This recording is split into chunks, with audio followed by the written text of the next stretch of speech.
Hello everyone, welcome back. So in this third chapter, we will be covering the view menu and various options under it. So the first command is freeze. So from the Microsoft Excel, we might have known freeze is basically to freeze or to fix the set number of rows and columns on a particular view, and the rest columns and rows can be scrolled up and down or sideward. Okay. So this can be accessed. So for example, if my currently I have let me set it to no rows and no columns. Okay, now consider a case if I have a huge number of data, for example this way, and every time I go down I need to stick to my headers. So what I can say is, if it is one or two row, I directly have the options in the Google Sheet to freeze one row. So it has freeze my one row. Similarly, it can freeze my two columns, up to two columns, one or two. Say for example, two columns. Now if I scroll to the right hand side, my two columns will be present. What if I want more than three columns, more than two columns?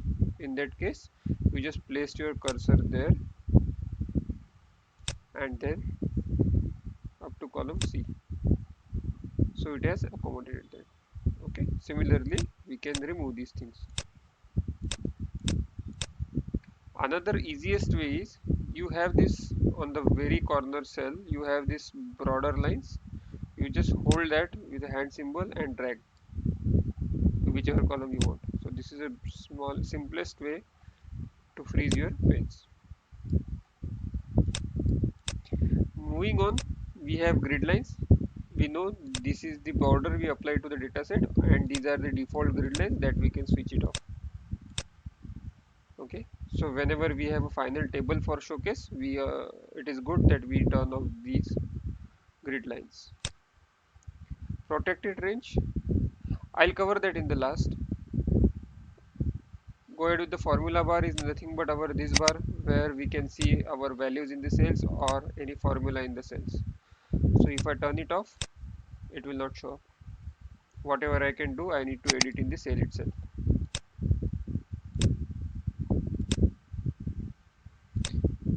Now this is very important, show formulas, and normally many people do not know this command, but this is very useful to see in entire sheet where there is a formula. So if I click on this, it will take me to the another view wherein wherever there is a formula, it will show up the formula rather than the calculated values, right?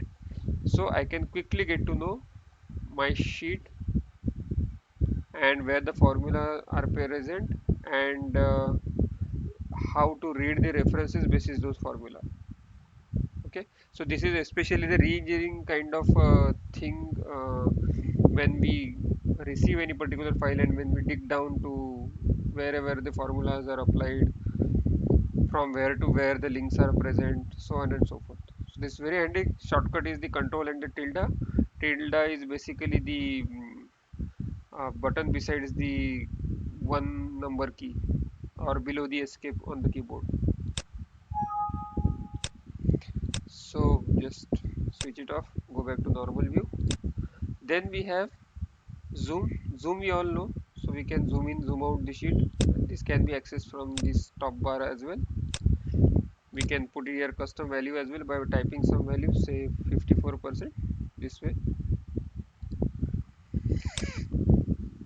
Then we have full screen, is nothing but we can get the more area to visualize our data, to work on our data. Press an escape key to cancel.